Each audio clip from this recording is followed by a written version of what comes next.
And guess who else lives in that world? Mr. Andrew Tate, successful professional kickboxer, successful semi-professional person who I think sells sex workers or something like that. I'm not sure on the controversy, but I do know he's in the manosphere, and I also sometimes identify as male. Let's review his workouts and see if his advice is up to muster. 7 days a week, no rest days. It's actually a bad idea. Your body needs rest and recovery. It's when it actually does most of its growth. I would recommend the most advanced folks that are seeking the highest levels of adaptation to their physiques and muscularity train at most 6 days a week, but most folks would get the best results training somewhere between 4 and 5 days a week. So 7 days a week is generally a bad idea. The chest press is the reps are a little too quick for my tastes and probably not very close to failure, and I'm just moving the weight around. The range of motion isn't amazing, but because it's hitting that bottom stretch position, I don't have a ton of hate for it. Seems just fine. And it says machine press 1,000 reps. Seriously? Oh yeah, okay. So he's doing a ton of repetitions with incredibly light weights, which if you can do 1,000 reps of something in some workout, it's probably either catastrophically overdoing it and is going to cause more damage than growth, forcing you to spend most of the next several days or a week or more recovering instead of growing and adapting. Or it is so profoundly easy because the weight is so profoundly light and you're so far from failure in any one set that it ends up being a very poor use of time to not get you the best results possible. There's a term for this in the hypertrophy training literature, and it's called junk volume. It's doing lots of reps, but each rep is so profoundly easy and you never really get very close to failure. So none of the parts of your muscle that really grow the most, the fast twitch motor units they're called, they never really activate much. And so you spend a lot of time doing this, you accumulate plenty of fatigue, or in his case, not even that many because it's so easy, but you don't get a huge stimulus.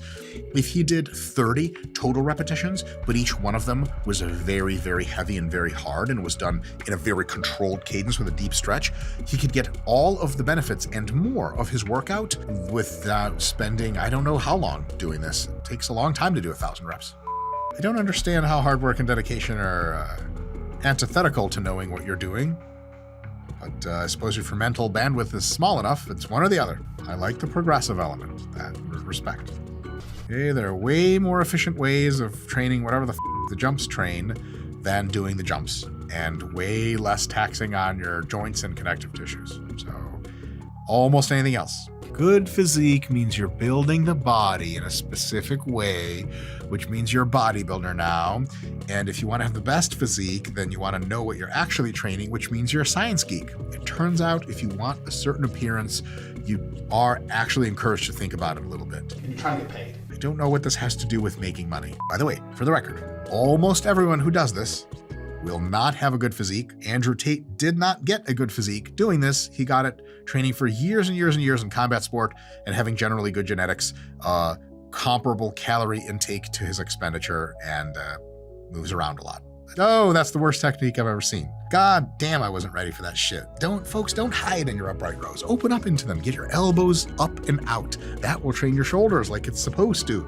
It looks like he's dying in there. Am I allowed to make these jokes? Like a Jewish workout. You just recoil at the bill. Hey, it's $100 for breakfast. Hey, the stock portfolio came back and you had less return than you want. Hey, all day. I'm here all day. Andrew Tate is probably great for hustler advice, how to pick out cigars, and advice on how to take people who previously had genuine life trajectories and hopes and dreams for themselves and imprison them against their will and use them for sex. Other than that, I wouldn't go to him for workout advice because while it's not terribly wrong, you can do better almost anywhere.